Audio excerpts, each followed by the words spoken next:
Welcome to episode number 377 of the Marine Layer podcast. Today, Lyle and I will go over our 5 reasons why the Mariners will and won't succeed in 2026. Quick reminder to you guys before we start the show, do us a big favor if you're listening to the podcast. Just make sure you go download these audio podcasts when you're listening. Go rate and review 5 stars, whether you're listening on Apple, on Spotify, wherever you might be downloading these episodes and listening to these episodes. Just go leave a 5-star review. It helps a ton. If you're watching on YouTube, go like, comment, and go hit that subscribe button. Then you're getting notified whenever we're posting all our YouTube content, and it comes right to you. So just go hit subscribe.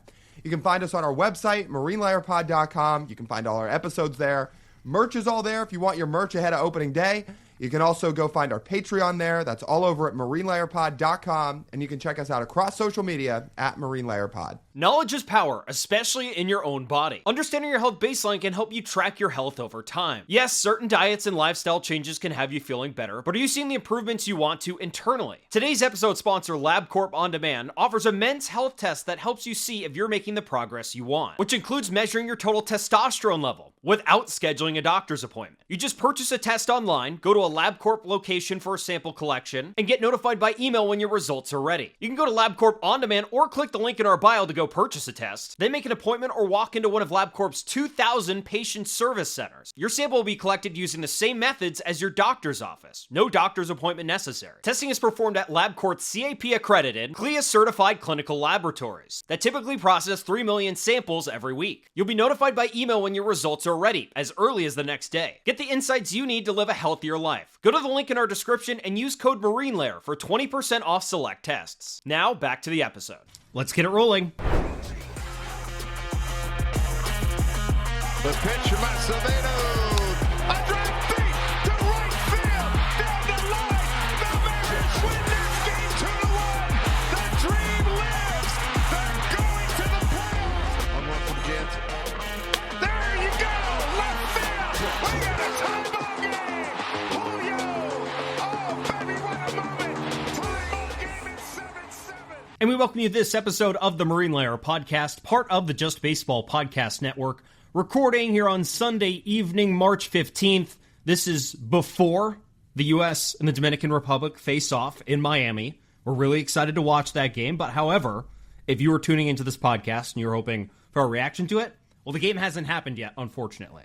But Lyle, that means you can give a prediction. DR? Yeah. I'm with the vibes.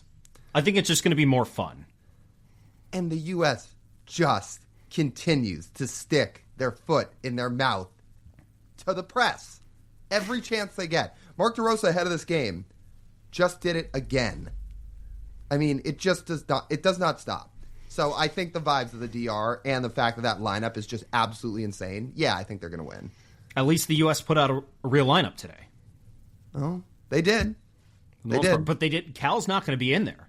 That does leave room, though, for Cal to potentially come in off the bench later in the game and hit a go-ahead home run.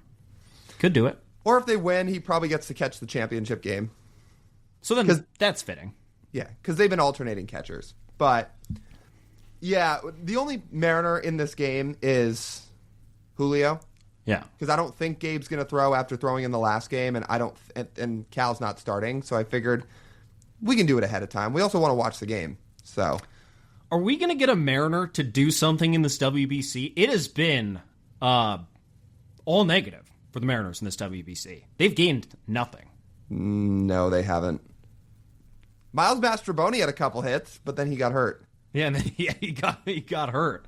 Our friends at Just Baseball did a social video on that, and it's pretty startling when you look at all the different teams, all the Mariners just not really succeeding. They could really use in these next 2 rounds, whether it be in the semifinals or the finals, someone to do something. Just hit a big home run. Be clutch. Not a stat padding home run, like a real clutch hit, preferably over the fence. That'd be great. But yeah, we'll have to wait and see how that game unfolds. I am excited to watch. I just feel like the DR is going to win. Yeah, I think so too. So we'll check back in on this. You guys can hold us accountable to that in the comments below when this episode comes out on Monday. But first, we have 5 reasons each why the Mariners will and won't succeed in 2026. And I want to start off on the positive side, and then we'll go to the negative side. Positive point number one of why the Mariners will succeed in 2026. It's the most cliche one that we've done every single year. What if Julio Rodriguez wins MVP this year, Lyle? Then the Mariners will succeed. Well, of course. And it's cliche, but it's the most obvious one, and you have to talk about it every year because he's such an X factor.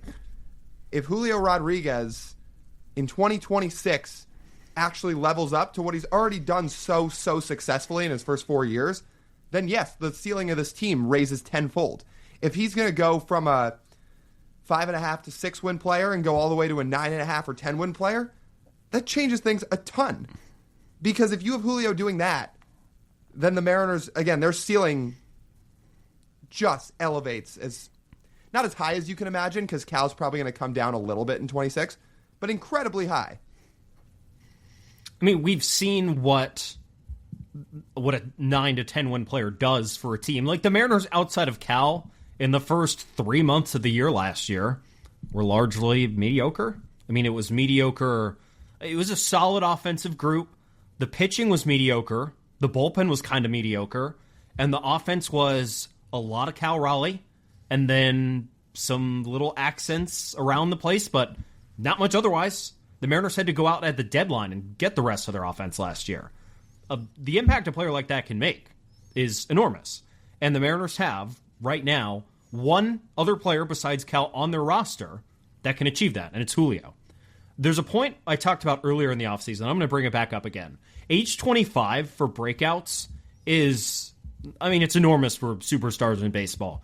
If you're playing at 25 years old and you're fully healthy, if you're a superstar, you're going to break out and you're going to do something great. And that's why I want to see this for Julio this year. Think about this.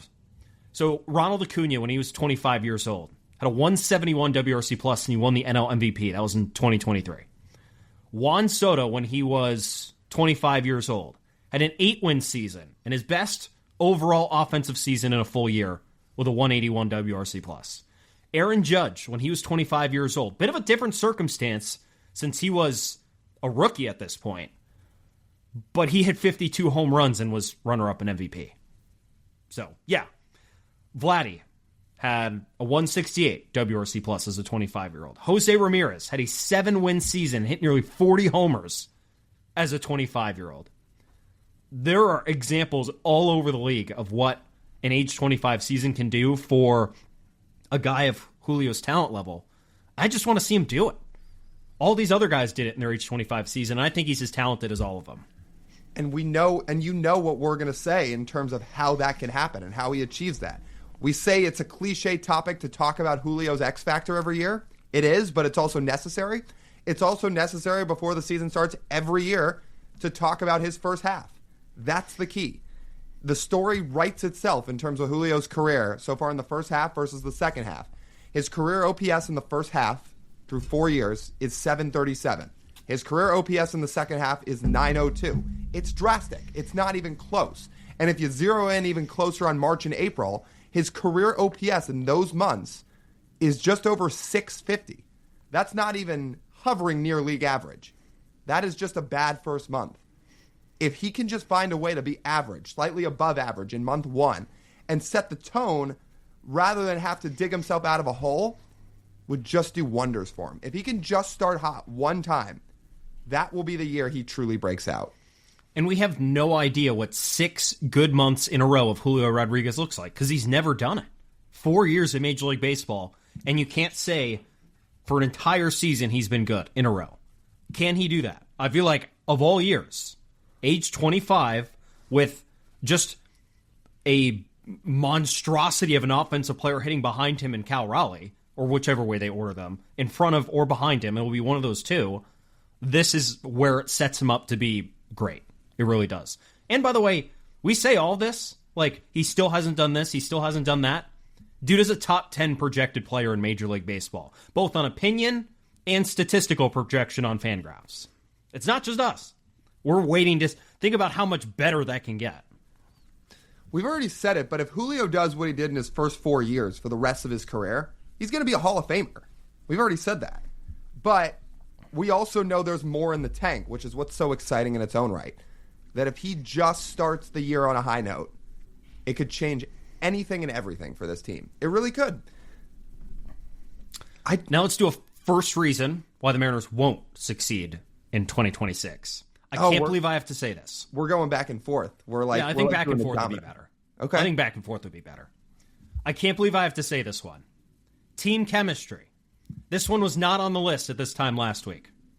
But team chemistry is now the first reason why the Mariners might not succeed in 2026. I'm not sitting here and saying the clubhouse is going to be destroyed. But if there's one thing we know in baseball history, Lyle, that can derail talented teams is if they have a toxic clubhouse. We think the Mariners have moved past their drama of the WBC, but we're on the outside. We're not on the inside. The only people who make the decisions on that, whether or not they've moved past, are Randy, Cal, and then the leaders like Dan Wilson. So we're going to have to see. Like, this is something that could really impact the Mariners season. I am still going to choose to believe this is all going to just be water under the bridge. You can't know, so sure, it has to be on the list. But I personally am not all that worried about it. And that's not the impression we got in Arizona talking to these guys and hearing them talk about their teammates and listening to them talk about their work ethic and everything they do. None of that came up. None of that even broached my mind. But with that situation we had last week, like, we just have no choice but to put that on there. Because what Randy essentially told us is that is now a possibility, unfortunately. Because it's clear not everyone is on the same page when we thought the opposite was true. I mean, I will say this. This will be my one thing on this topic, because I've vowed that I was going to move on from it. If we get to mid-May and the team didn't start hot and Randy's not hitting, and you can also internally feel some type of lack of chemistry inside that clubhouse, I mean, I will say Brendan Donovan can play left field when Colt Emerson's ready. I guess there's a possibility that if Randy's not hitting and they're also losing early, they could trade him once Colt Emerson's ready to come up and Donovan plays a lot more left field. It's possible. That could. Yeah. Do you get better? Again, if Randy is not hitting, that's the caveat. If I think the only reason you would do that, right, he's not hitting, but he's not hitting and he's causing unrest in the clubhouse, which Randy's a weird dude. Like, he is. I mean, you listen to some of the media members talk about him. Randy's a different kind of guy. So he could be, but also some of the things we've heard is that Randy just kind of doesn't really talk to anybody. So, yeah, is he stirring that up? Is he not? I guess time will tell on that one. Well, that's what I just said. He has to not be hitting, and there's issues in the clubhouse. Right, 100%. So that's the first reason why they might not succeed. Second reason why they might actually succeed, Lyle, is rotation health. Mariners' rotation health last year stunk, but this year prior, the rotation health was really good. If they have a almost perfectly healthy rotation this year, the worries about any sort of offense can go out the window because the talent level there has risen and the pitching staff, I could claim, is back. The only one is Bryce Miller, because it seems like he might miss a couple starts, although it did seem like he got back on the mound and threw a light bullpen this weekend, so that was a good sign. Even more than just the health of the rotation, you need the health of Logan Gilbert and Brian Wu. Because as we sit now in, let's call it year 5 of this era of Mariners baseball, because it's about year 5, right? When Julio got up, that was the real first year of this wave, right? Like, sure, they won 90 games in 21, but that was with a lot of guys that aren't here anymore. Marco Gonzalez, Mitch Haniger, etc. Like, this era of Mariners baseball started in 2022. We're in year 5 of it, and it's very clear at this point who sits at the top of your rotation. Your tandem is Brian Wu and Logan Gilbert, in some order or another. George Kirby has a ceiling to be much better. We know Bryce Miller in the second half of 24 was awesome, but your two alphas are Logan Gilbert and Brian Wu. So you need Logan to be healthy this year and to make almost every start and to get back to finding ways to be a little bit more efficient like he was in 24. And then you need Wu to essentially, doesn't have to be carbon copy repeat what he did in 25, but he's got to stay on the field. He's got to make starts. He's got to work deep into games. Because if you get that, and those guys are healthy, and those two are pitching at the top of your rotation, they're about as good of a tandem as anybody in baseball. 1-2. The most important thing among that group is pitching deep into games, and the health, I think, goes right along with it. I think a big reason last year, Lyle, why they couldn't pitch deep into games is because they couldn't consistently stay on the field and they couldn't get into a groove. If you listen back to our interview with Logan Gilbert, he's a type of guy who constantly needs to be throwing. He can't take time off. He said that he took time off, what was it, in 2024 for the All-Star break, and then came back. He took like 4 days off, didn't move around at all, and then came back and threw a touch and field bullpen and felt terrible. He's the type of guy who just constantly needs to keep moving. And when you're injured, you stop moving, and it ruins your rhythm of the season. 2024, that wasn't the case. They just went straight through the season. And I think, Lyle, we saw the impact of that in terms of how deep they were pitching into games. The difference year over year from 24 to 25 in terms of just quality starts, the bare minimum of 4.5 ERA, 6 innings and 3 runs from all of these guys, the difference is immense. Logan Gilbert went from 22 quality starts in 2024 to 9 last year. George Kirby went from 20 to 12. Bryce Miller went from 18 to 1. So yeah, these guys need to be a little bit more like the 2024 version, and it's going to start with health. I think health is going to be the ultimate factor. If they're healthy, they're going to be throwing hard, the stuff's going to be good, and I'm confident they would succeed.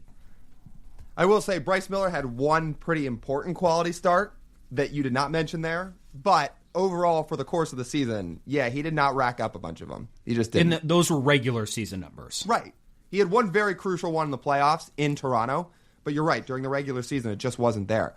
You know, it's funny, even with the lack of innings, there was also a little bit of lack of stuff, at least from guys like Logan Gilbert. And not like lack of pure stuff. It's not like he lost the ability to throw hard. But Logan Gilbert in 24 absolutely went nuclear with both his fastball and his slider. Guys didn't hit it. The run values on those pitches were 14 and 12 just a season ago, back in 24. I mean, it was his bread and butter, and guys didn't touch it.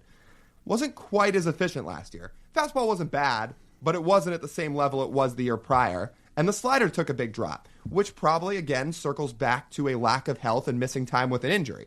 So, just to your point that Logan Gilbert made to us, and when you look at the results on paper, it is very, very important for him to stay healthy. He is routine-based. He needs to be on the mound. He needs to be throwing. He needs to be getting his consistent work in. And when he does, results like 2024 pop up. It's amazing. Remember how long Logan Gilbert, after opening day last year, didn't work into the 6th inning? He just didn't do it. July? I Right? mean, he went all the way from, again, after opening day until July 22nd that he went more than 5 2/3 innings. Opening day till the trade deadline. Till after the All-Star break. Yeah. And look, all credit to the Mariners. They still won the AL West with 90 wins and got all the way to the ALCS. But just imagine what they could have done with Logan Gilbert working deeper into games through most of the year. And obviously part of that first half he was out with an injury. But it all builds up. Last thing for me on this. If you, as a Mariners fan, think the Mariners can win the World Series this year, I'll tell you the only chance they have of beating the Dodgers, if that's the team they're facing, is if this rotation is like they are in 2024. Last year's rotation was not beating the Dodgers. Specifically, Logan Gilbert and Brian Wu. They need to be aces. I want to hammer that home. It's those two at this point. Does George Kirby have the ability to have a dominant season? Yes. Like Julio, we've talked about that every year. The what if George Kirby just puts it all together this year, where he's not so set on having every pitch be so in the zone, and he's not so set on walking nobody, and he starts to miss more bats, and he finds that out pitch. But you know what? Kirby has thrown essentially 4 full big league seasons at this point. I hope it happens at some point in time for him, but it is getting to the point where who he's shown you through 4 years may just be who he is. And that's a good pitcher, but when you rank your rotation, you're looking at Brian Wu and Logan Gilbert at this point. You want to get through a regular season and repeat as West champions? You want to go dominate throughout the postseason with your rotation? It's going to be those two. They've got to be healthy. They've got to be efficient. And they're going to have to lead you. Before we get to our next reason why the Mariners might not succeed, let's pause for an ad. Buying a home is a big deal. It's probably the largest purchase you'll ever make, and it happens fast. That's why I want to tell you about Pretty Good Home Inspections. They work directly for you, the buyer. Their philosophy is simple. Take the time to evaluate your home carefully and explain what you're really getting into, clearly and honestly. No scare tactics, no sugarcoating, just straightforward information so buyers can make confident decisions. Reports are detailed and delivered in 24 hours, and they're easy to understand. Clients are encouraged to attend the inspection, ask questions, and actually learn about the home. And for the realtors listening, especially those building their business on trust and long-term relationships, you know that thorough inspections protect your reputation too. When clients feel informed, they feel confident and well taken care of. In this market, you can't afford guesswork. Get a professional, honest opinion that you can trust. Pretty Good Home Inspections. Schedule an inspection today at 253-442-6707. You can also go to prettygoodinspections.com/marine or by scanning the QR code. That's Pretty Good Home Inspections, and tell them that the Marine Layer Pod sent you. All right, reason number 2 why the Mariners won't succeed in 2026 is that they're going to hit less home runs. Not what you were expecting, was it? I mean, they are going to hit less home runs because when you subtract Gino and you subtract Jorge Polanco and you add Brendan Donovan, somebody who's a really good hitter but does not possess the power, of course you're going to subtract home runs. But I more so meant that as I meant that as not, you're not expecting that to be a reason why they won't succeed. But it might be. Because they might be less productive offensively because of that. Which is, it's kind of a strange framing because the reason the Mariners are subtracting home runs is to try and be a little more consistent offensively.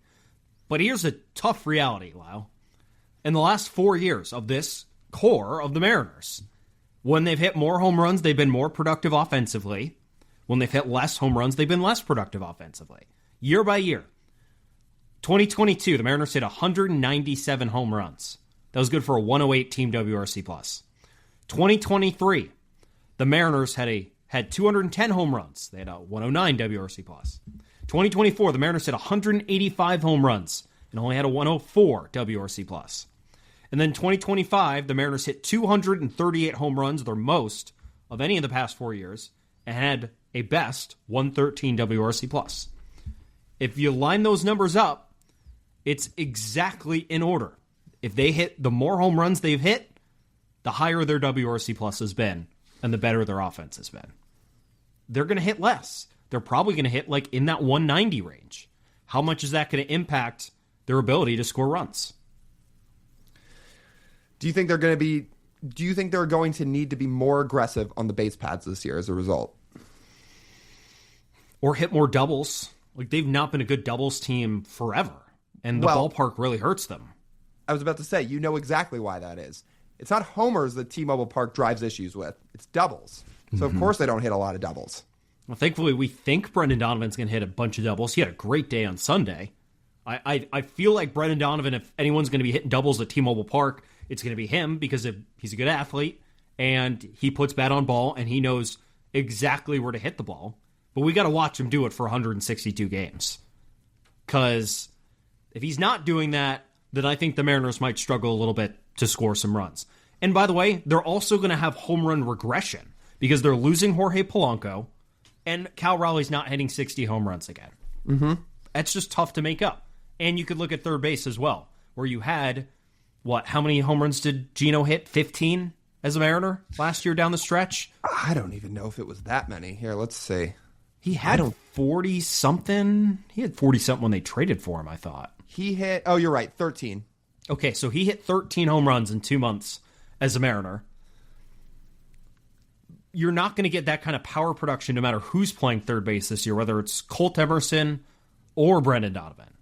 So that's going to take a hit as well. Well, Ben Williamson hit 1. So if you... But I'm more looking at like the team we watched in the playoffs, not the team that was a 500 baseball team for 4 months. I more mean, do you think the third base tandem can hit 14 homers? When Colt Emerson gets up this year, could he hit 15 homers from mid-May and on? By himself? I feel like he could. I want to say yes. I'm just not like, I can't guarantee it. Sure. I know he can do it, but is he going to is he simply going to get enough balls up in the air? We'll find out. Yeah, you don't know. We watched him have just that swing he put on Saturday night. Oh my God, incredible! That was an amazing swing he put on a ball and hit it out to the other way to left center field. But just because he's doing it in spring training does not mean he can just crush 15 home runs in the big leagues as a 20-year-old, 21-year-old. It's hard. It's hard to do that. So the Mariners are going to see less home runs. Are they going to be able to make up for it? That's a big question. Very big. Man, this has been good. Just to give people a little bit of a quick notice, we're doing this year instead of going through our full positional previews, because I think we realized doing it like this is a little more interesting than going through full weeks of episodes of doing, we'll do the infield, and then we'll do the outfield, and then we'll do relievers. I think these storylines and doing what we do more in the regular season and hitting on key storylines is a better way to preview the year. Because we're actually going to have a few episodes leading up to the start of the year. They'll cover some time, too. We're going to have Hembo on again this week. We should have Jason Churchill on again before the year starts. We'll do our season predictions right before opening day. Yeah, we've got some episodes to cover, so it'll be good. This is almost a way to be a little bit more specific with exactly what we are previewing, instead of doing more of a general preview on everything. Because Hembo's going to have some opinions on the Mariners. He's already told us he does, so yeah. we could see he loves to be pre-prepared. He's probably already ready for the interview, by the way. We're taping it on Tuesday, and I guarantee you he's prepped for it right now. And Churchill's going to give his thoughts too. Of course, yeah. So it's a good way to do it. You'll get some previews from a few different people who we really like and really trust their opinions on. So we'll all preview it. I think this year, for the first time since doing this podcast, we are going to do an episode right after opening day and have Friday's episode come out and basically be and talk about opening day. So should be fun. Next one is more of a positive angle of the last point I made. Reason number 3 why the Mariners will be successful in 2026 is that Brendan Donovan is legit, and he's a leadoff hitter. And the Mariners have a stalwart leadoff hitter who fills a need that they did not have last year. They scored all these runs. They were all this productive offensively. And the leadoff hitters kind of stunk last year. Leadoff hitters for the Mariners last year, Lyle, had a 660 OPS. Brendan Donovan's career OPS, 770. Mariners leadoff hitters last year at a 311 on-base percentage. Not good. Below league average, or right around league average. Brendan Donovan's career on-base percentage is 360. Think of how many more runs you're going to score if he's on base that many more times over the course of a season, and then you have Julio and Cal hitting behind him. See, this is where you pull and push the levers of less home runs, but are you going to be more productive at the top of the lineup where some of this makes up for it? Because Randy Arozarena at the top of the lineup, especially by the end, it just did not work. Not in the playoffs, not in August or September. It was a really tough go of it for him in those final 3 months of the year when you include the postseason. Where Brendan Donovan, you never know how a player is exactly going to adjust to Seattle, but with his profile, again, he is so steady Eddie. He is not reliant on lifting the ball. He can draw his walks. He's not going to strike out. You know he's a table setter at the top of the order. You've got to feel good about having more guys on base to lead off games, lead off innings, when you have Brendan Donovan setting the tone at the top of the order. This is one of the ones I feel the most comfortable about. Because, we know what Brendan Donovan is. Go look at his baseball reference page. It's the exact same season, 4 years in a row. Pretty much. And it's funny to think he's only 4 years in.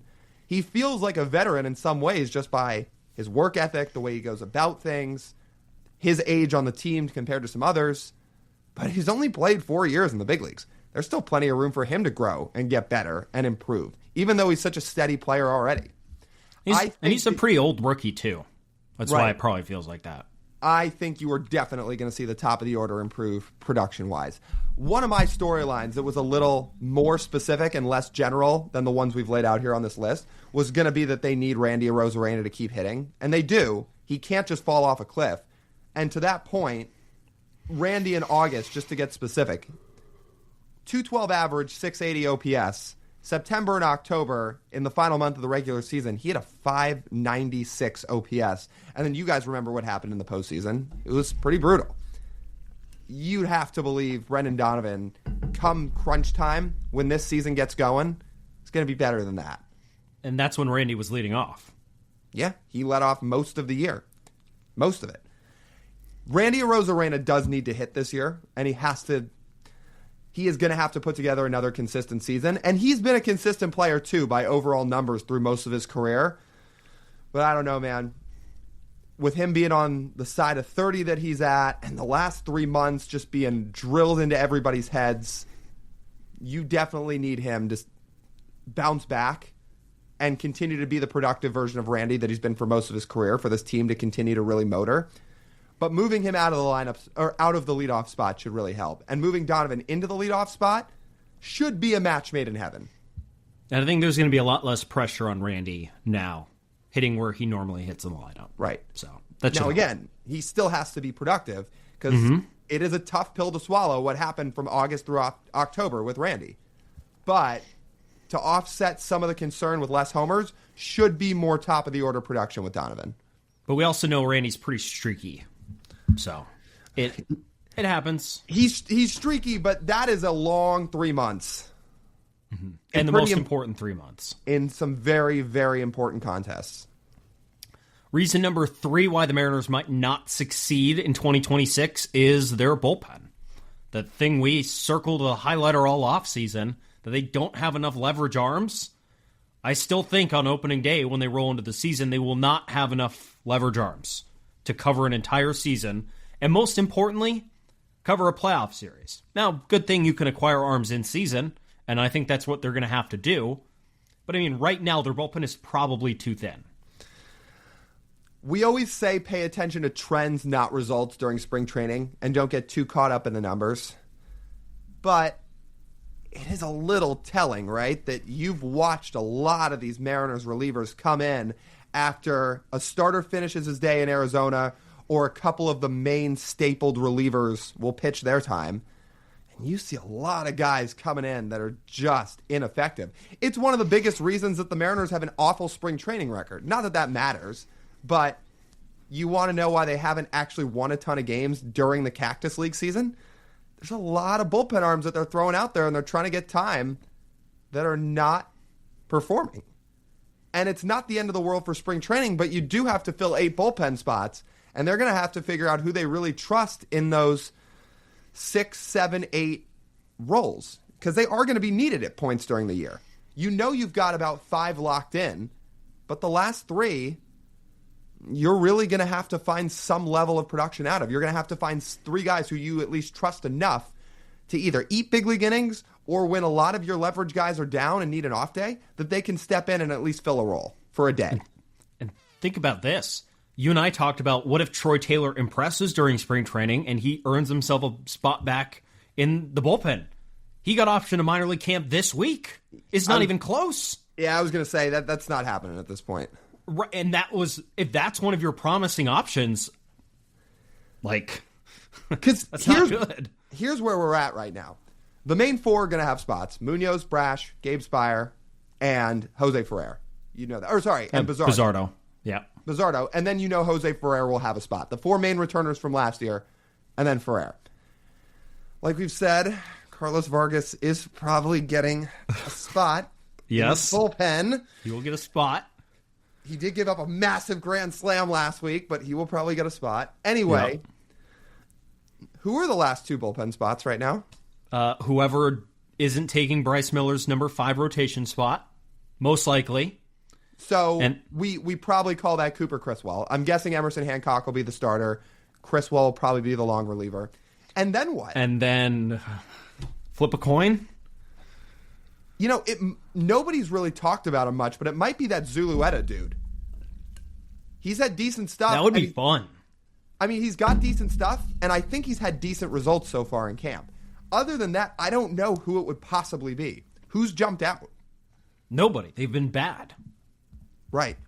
It might just come down to who looks best in a bullpen and who can execute pitches in a controlled environment so they can put them in a meaningless situation, either a blowout or you're getting blown out in a game where they can just throw strikes in sequence, I guess.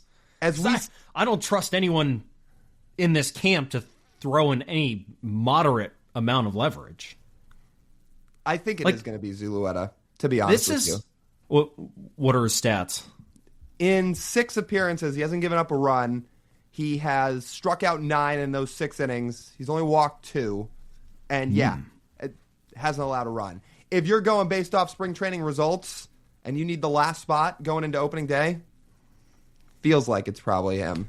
See, this is like if you want a comparison for what kind of reliever ideally you're looking for in this spot, like a Taylor Saucedo in this spot is perfectly fine. Like, I would feel very comfortable with that. But the Mariners aren't even getting that. Like, there's not a single person that is vying for the spot right now that I feel comfortable could make it to the end of April still on the roster. But you probably mean more like 2023 or even 2024 Saucedo, not last year. Not last year, no. I mean, like a solid version of Saucedo he's not going to pitch in the highest leverage, but he's still solid. I mean, Casey Legamina's been okay in spring. He's given up 3 runs in 5 2/3 across 6 appearances. It hasn't been great. It feels like if you're looking at trends, Yosver Zulueta would be the one that gets the last spot. But I mean also for this point, Lyle, beyond the soft part of the bullpen, I'm looking at the leverage guys too. If you were to like write it down, who are the actual leverage arms in this bullpen? The 4 from last year, but do you call Bizzardo a leverage guy still? No. No, probably not. He was really good for a stretch, but none of his stuff really screams that he should be a leverage guy. The 3 leverage guys are Gabe Spire, Andres Munoz, and Matt Brash. If you're in a 5 or 7 game series and those 3 are your leverage arms, they will get exposed because they're going to be facing the same batters against the same team 3 to 4 to 5 times in a series, and you can't have that. We saw what happened last year when that happened. You gotta add someone else. And they tried last deadline. Didn't work. They were this close to getting Joan Duran because they knew they needed more leverage arms, which is still why I'm a little surprised they didn't go get one more this offseason. But maybe they figure the price for relievers will be better at the deadline with more options available than what they felt like was available this offseason. Yeah, that's the camp I'm in. I think they're just looking at price for that because the option would have been $50 million for Devin Williams because that's the level of guy we think of. Right, where if a good reliever's on a bad team at some point at the deadline that's really pitching well, maybe you can go get him. Next point on why the Mariners will succeed in 2026 is the young guys explode. And the young guys I'm referring to in this aspect is Colt Emerson and Cole Young. When was the last rookie, Lyle, for the Mariners who really, really dominated and really was just good? You know the answer to that question. Yeah, it's Julio. Yeah. But since they've played 4 seasons or 3 seasons and haven't had that. What if this was the year that reverts back to 2022? I think it would mean a lot. That would be huge. Again, I don't think Colt Emerson's going to break camp with the team, but once he gets up, if they get 4.5 really good months out of him, man, that would be amazing. I don't want to put too much on him is the problem here.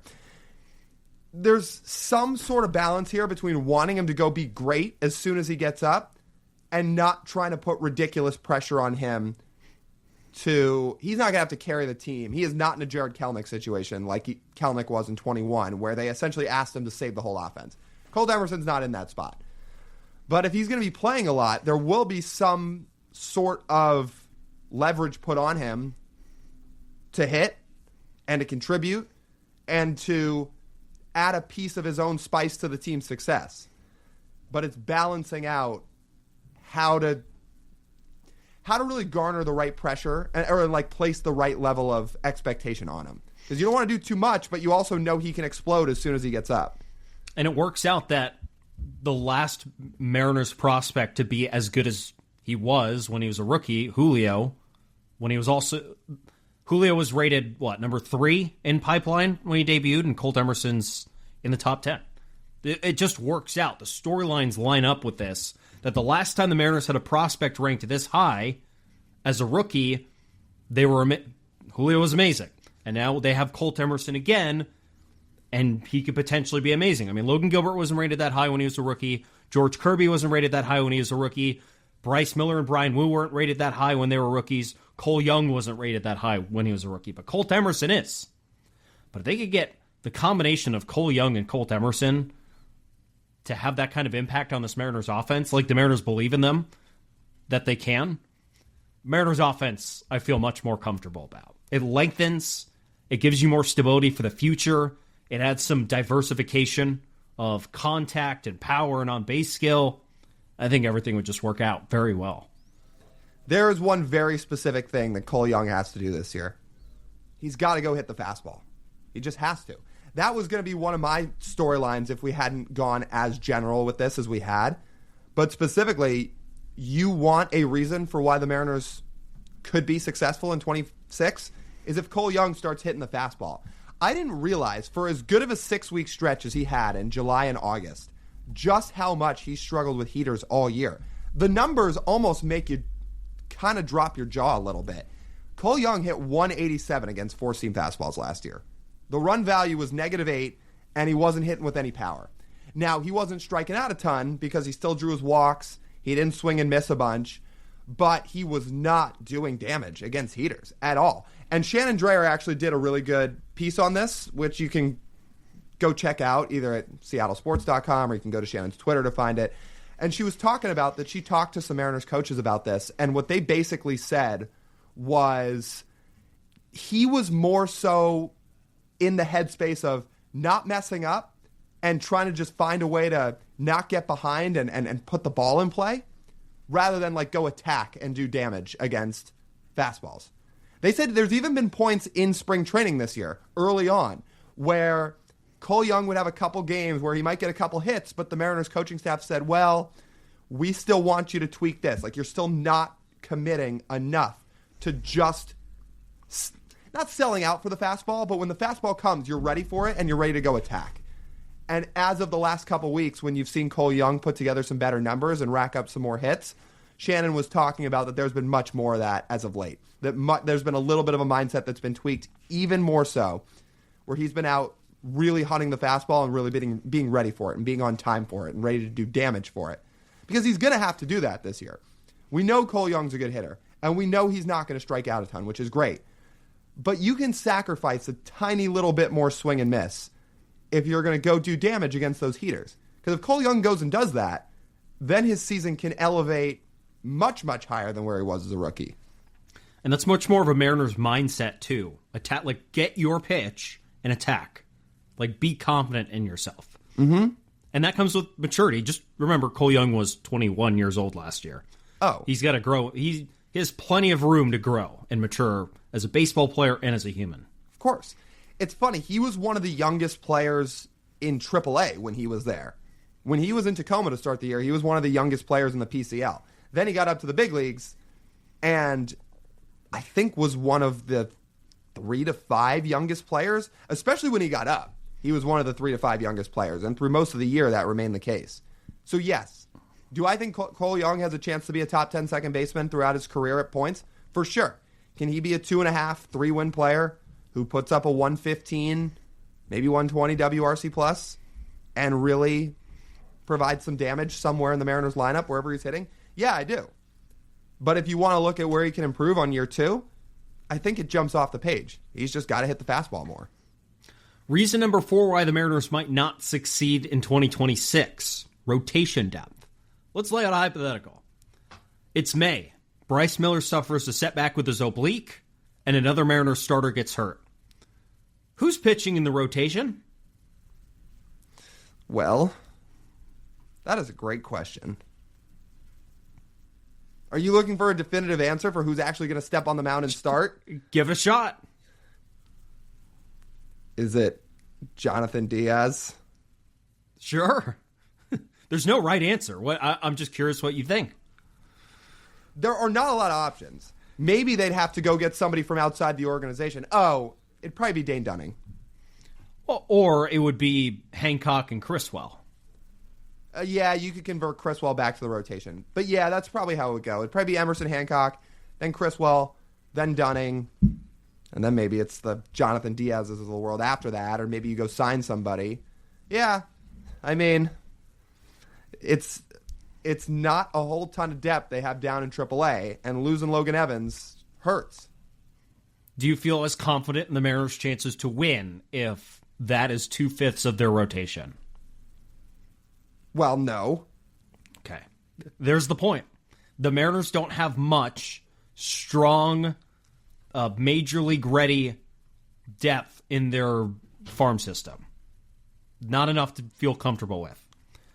So that if they suffer some injuries this year, it's going to be tough, especially early in the season. If it's August, perhaps you can make a case for Cade Anderson to come up. But we still need to see where he's going to start his season. It hasn't officially been announced. There's been some people saying Everett. There's been some people saying Arkansas. We're going to have to see where the Mariners ultimately decide to put him. But if Cade Anderson is ready by August, great. If he's not, then the Mariners essentially don't have prospects ready to debut and succeed in Major League Baseball this year. It's going to be really tough.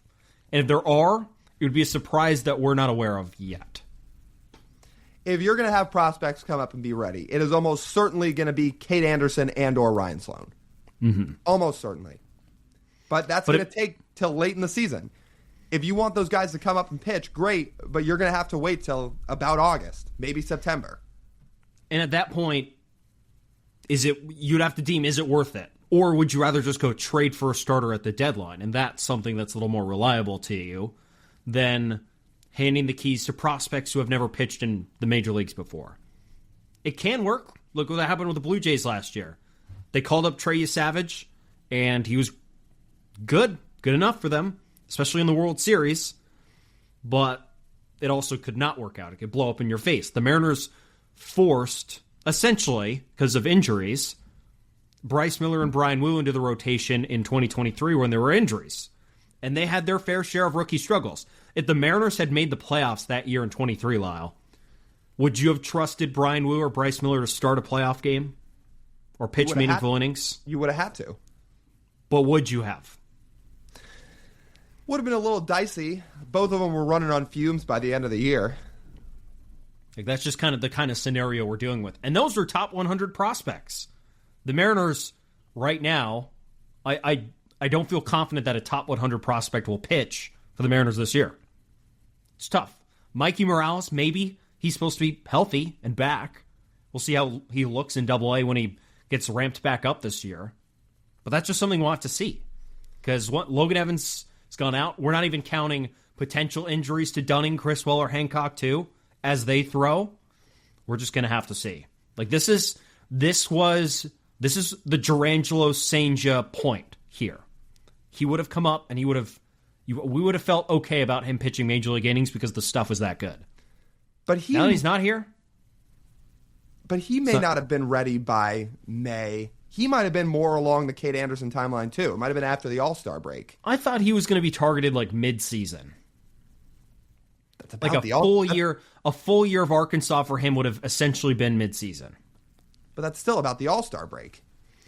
But even with that, Cade Anderson is a maybe. I'm pretty sure Gerangelo Senja would have been ready by then. Like, Cade Anderson still has not thrown a official pro pitch. Gerangelo's thrown an entire season. Yeah, that's true. I think Cade's also a little ahead of where Gerangelo was. But then you also factor in Gerangelo has a year of pro ball under his belt. So, and again, you had to make the trade because you needed Brendan Donovan. But yes, you need your rotation to stay healthy. It doesn't have to be like 2024 because that doesn't happen where everybody just makes every start. That's very rare. But you also need it to be more durable than 2025 where every single guy not named Luis Castillo got hurt at some point. We got our last two here.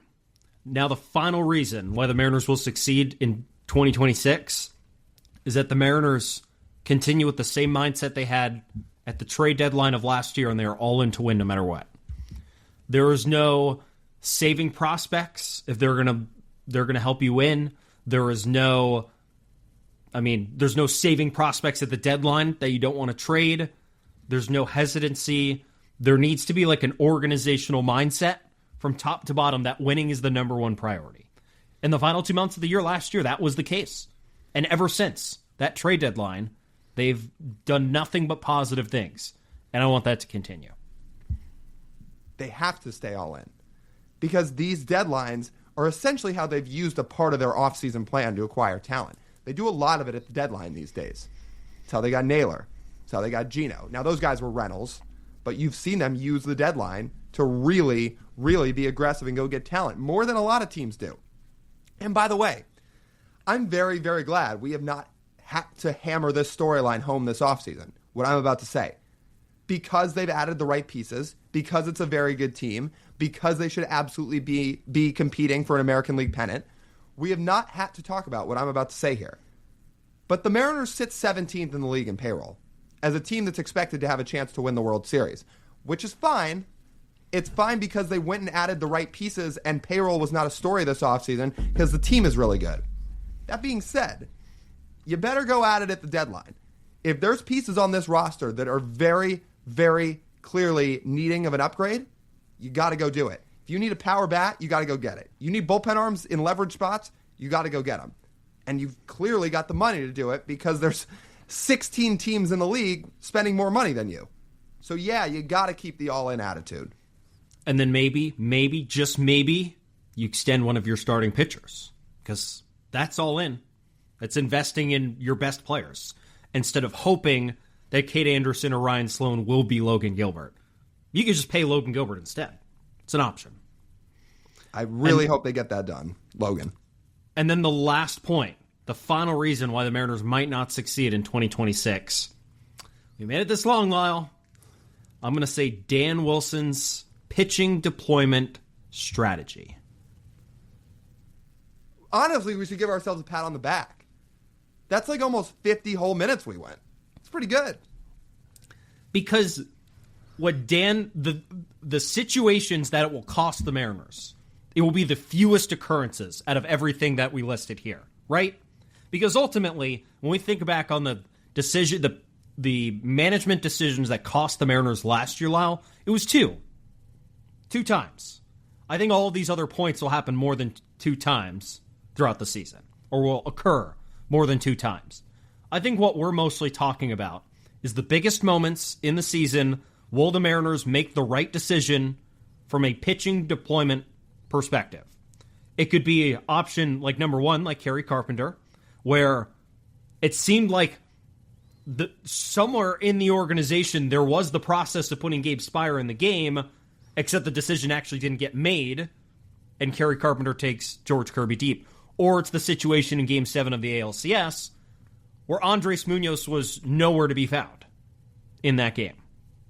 So it's one of those, it's whichever one of those it occurs, the binoculars are going to be on the decision making with a roster this good that the right decisions need to be made. Wait, hold up. The Kerry Carpenter decision was scrutinized? Yellow. Oh, I must have missed that. Sorry. Yeah, because you blacked out, screaming too loud. Oh, my bad. Oh, it must have slipped my mind. I totally don't think about that anymore, ever. No, I'm kidding. A few episodes ago, more than that, I think I said I still get up every morning, and it's on my mind every day. I'm not even kidding. That decision sticks in my mind every single day, despite them winning that series. Anyway, it also wasn't just 2 times. We talked about going into the playoffs this past season, that Dan Wilson decision-making could lose them games. Well, effectively, it may have lost them their season. We said going into the postseason that this could be a problem, not because of 2 decisions that happened to be made at some point in time, because we saw it happen a lot during the regular season, and this is a regular season thing too. But is Dan Wilson making a wrong pitching decision in May going to cost the Mariners their season? Probably not, but doesn't help. I mean, that's kind of the point. But him making one in October will. Well, you've got to set the precedent by getting the reps during the regular season to figure Sure. out your process. Sure. When you've got JJ Bleday at the plate in May, who has reverse splits, and you decide to put on base and intentionally walk to try to get Jacob Wilson, who never strikes out, and then he singles to win it. I mean, that's a problem. You remember that game in Oakland? Oh, yeah. Sacramento, yes. Yeah, I remember. Oh, sorry, Sacramento. Because that was the matchup, right? You needed... Yeah. Yeah, Bleday reverse splits. Was it Bizarro to win the game?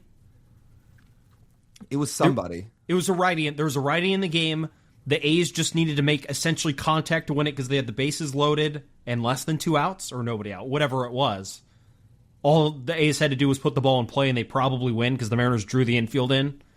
And they intentionally walked Bleday to put Jacob Wilson, who all he does is put the ball in play at the plate, and he proceeds to walk it off. And Goldie in the booth's like, I have no idea what just happened. At that time, Jacob Wilson was striking out 4% of the time, I think was the number. He didn't strike out much for the year as a whole. He really was not striking out early in the year, where Bleday did. And that was the right matchup, because he actually hits righties worse than he hit lefties. But they put him on base to let Jacob Wilson hit, and that ended the game. That right there is what I mean. If you have a process down in the regular season, you will feel better about your process in the postseason. Where too many times last year, it felt like there was no decisions, like sound decision-making process. It was just, well, let's see if this works.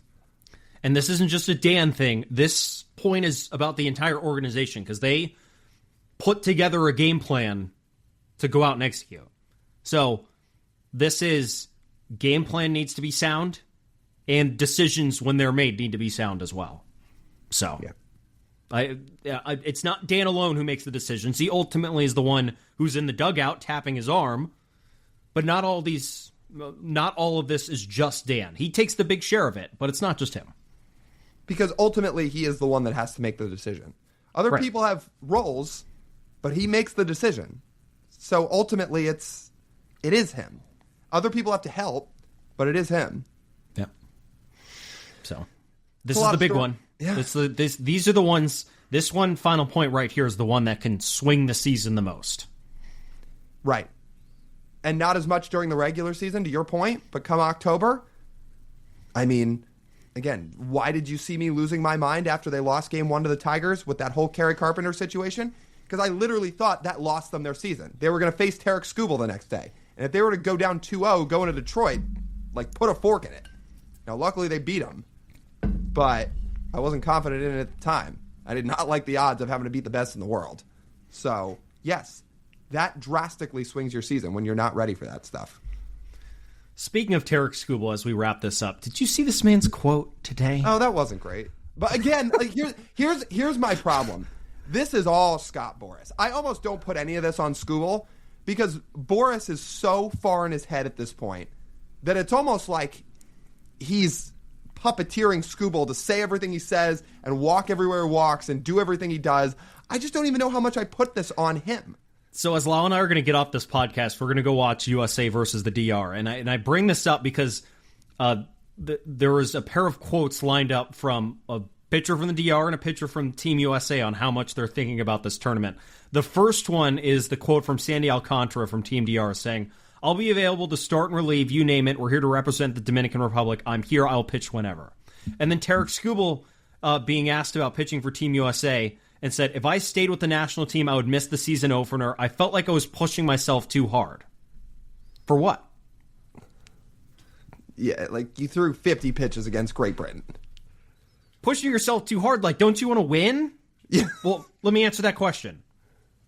No. Again, everything I've heard about Tarek Skubal is actually he's supposed to be a really, really good dude. Sure he is. So, from multiple different outlets of people, I just feel like this is so Scott Boras all in his ear. And I feel bad for him in a lot of ways. Because he probably feels the pressure, Skubal, to know he's got to do everything right this year. He's got to stay healthy this year. He's got to perform this year. And he's got a chance to get maybe the biggest pitcher contract ever. But when you've got a drill sergeant of an agent who meddles in everything, he probably makes it very difficult. I don't know what those conversations are like behind closed doors, but I don't imagine they're always friendly either. Yeah. Well, it does not make Tarek look very good in the public, I'll tell you that. No, I mean, it's not great. The best pitcher on the team saying he's more worried about opening day than he is about the WBC. Well, and Tigers fans might appreciate that. I'm sure they do. But, like, again, the point of it is taking the tournament seriously. Right. The players don't take it seriously, neither will the fans. Right. No, it's true. Maybe one day they'll just move it to midseason, to July. That would be great. Solve all the problems. Yeah. And then there will be no excuses. Exactly.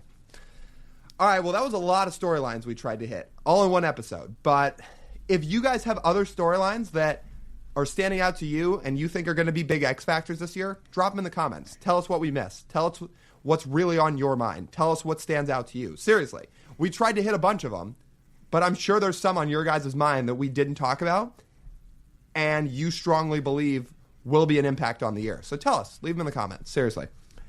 All right, I think that just about wraps up this edition of the Marine Layer Podcast. You guys know the drill. If you want to listen to the full form podcast, you can do so wherever you get your audio pods.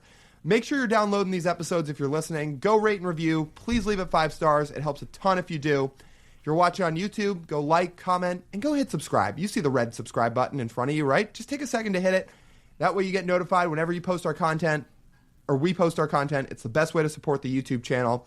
You can also find us on our website, marinelayerpod.com, where you can find all of our merch there, all of our episodes there. Our Patreon is there. Again, that's marinelayerpod.com. And you can check us out across social media at marinelayerpod. That's TJ. I'm Lyle. As always, we thank you guys for tuning in. We'll talk to you soon.